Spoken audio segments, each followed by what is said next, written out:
নমস্কার, আমি সঞ্জু, রানাঘাট নাসরা নবশক্তির সঙ্গে এবছরের থিম শিল্পী। এবছর আমাদের যে ভাবনা সেটি হচ্ছে আমরা নাম দিয়েছি প্রথা। প্রথা আসলে যে গ্রাম বাংলার চাষিদের যে নবান্ন উৎসব, নতুন যে ধান ওঠে তার উপরে যে চাষিরা যে সেই ধানকে ঝাড়াই করার পরে গোলাজাত করার আগে যে অন্নপূর্ণা রূপে বা লক্ষ্মী রূপে পূজিত করেন এবং সেই নিয়ে গ্রামে যে ফেস্টিভ্যাল হয় সেটা হচ্ছে আমাদের বাংলার ঐতিহ্যশালী নবান্ন উৎসব।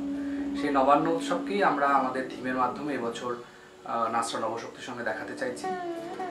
এমন একটা পরিবেশ আমরা এখানে করতে চাইছি যেখানে চাষি বলতেই মানুষ বোঝে যে গ্রাম বাংলার পরিবেশ, কুড়ে ঘর, আমরা ঠিক সেই বিষয়টার মধ্যে যাচ্ছি না। আমরা নবান্ন উৎসবটাকে মডার্ন ফর্মে দেখাতে চাই।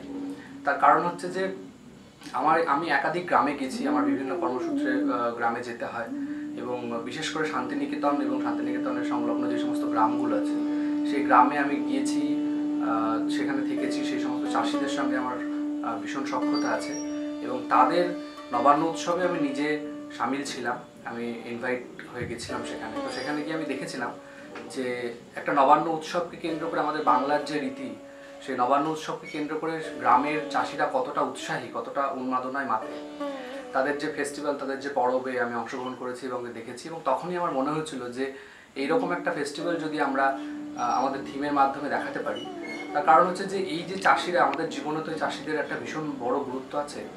তার কারণ হচ্ছে যে আমরা যে এই যে প্রতিদিনের যে লড়াই সংগ্রামটা করে যাচ্ছি সেটা তো শুধুমাত্র অন্ন, বস্ত্র, বাসস্থানের জন্য। তো সেই অন্ন যোগান যারা, যে ভাত আমাদের তৈরি, সেই ভাতের জন্য যে ধান বা চাল যেগুলো আমাদের প্রয়োজন, সেগুলো যে মানুষগুলো উৎপন্ন করেন, সেই মানুষগুলোকে আমরা কোথাও যেন ভুলে যাই।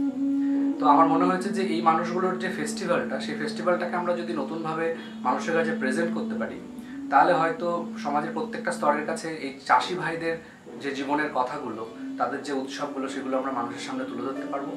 এবং আমি অনেক আমার ছোটো ছোটো শিল্পী বন্ধুরা আছে, ছাত্রছাত্রীরা আছে, তাদের সঙ্গে আমি কথা বলে দেখেছি এখন আধুনিকতার যুগে নবান্ন উৎসব বা বাংলার ট্র্যাডিশন সেটা মানুষ ভুলতেই বসেছে। আমি অনেক ছোট ছেলে মেয়েদের সঙ্গে কথা বলে জিজ্ঞেস করে দেখেছি যে নবান্ন উৎসব কী, তারা কেউ বলতে পারেনি। তো আমি চাইছি যে এমন একটা কাজ হোক, একটা কালারফুল পরিবেশ হোক, যেখানে সবার আসতে ভালো লাগবে, এসে ছবি তুলতে ভালো লাগবে এবং গ্রামীণ যে পরব নবান্ন উৎসব সেটাকে মানুষ কাছ থেকে দেখতে পারবে, উপলব্ধি করতে পারবে।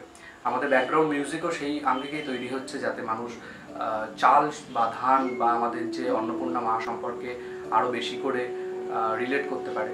গ্রামীণ যে সমস্ত পরব সেগুলোকে আরও কাছ থেকে পরব রিলেট করতে পারে, এগুলো আমি চাইছি। তো সঞ্জু অ্যান্ড টিমের পক্ষ থেকে আমরা আপ্রাণ চেষ্টা করছি যে তৃতীয়ার মধ্যে এই মণ্ডপ কমপ্লিট করে ফেলার, যাতে চতুর্থী থেকেই সাধারণ মানুষের জন্য মণ্ডপ খুলে দেওয়া হবে এবং মানুষ কাছ থেকে এই মণ্ডপটা দেখতে পারবে এবং আশা করি একটা রংচঙে পরিবেশ তারা পাবে।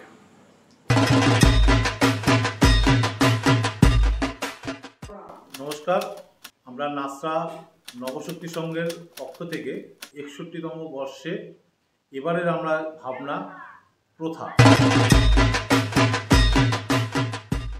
আমরা এবছরে এই প্রথা থিমের মাধ্যমে আমরা বোঝাতে দিয়েছি নবান্ন উৎসবের যে একটা ভাবনা তুলে ধরতে চলেছি। চাষিরা যে তাদের নতুন ফসল তোলা থেকে আরম্ভ করে আমরা বোঝাতে চেয়েছি যে চাষিরাও আপডেট হচ্ছে, মানে আধুনিক হচ্ছে, আধুনিক সমাজের সাথে পুরনো দিনের একটা মেলবন্ধন আমরা দেখাতে চেয়েছি।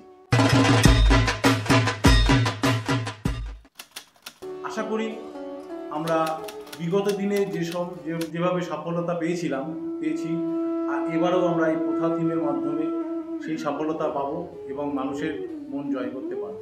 কেদারনাথের সফলতার পরে এবার আমরা গ্রাম বাংলার মাটিতে এসে পদার্পণ করছি এবং আমরা দেখাতে চাইছি সঞ্জু এবং তার টিমকে নিয়ে, এবং বেশিরভাগ আমাদের যে শিল্পীরা করছে মহিলা শিল্পী এবং কিছু স্টুডেন্টও রয়েছে। আমরা সম্পূর্ণ রকম হাতের কাজের ওপর আমাদের এই কারুকার্যটা আমরা দেখাতে চাইছি মানুষের মধ্যে। আশা করি আমরা বিগত দিনের মতো এবছরও সেই সফলতাটা পাবো।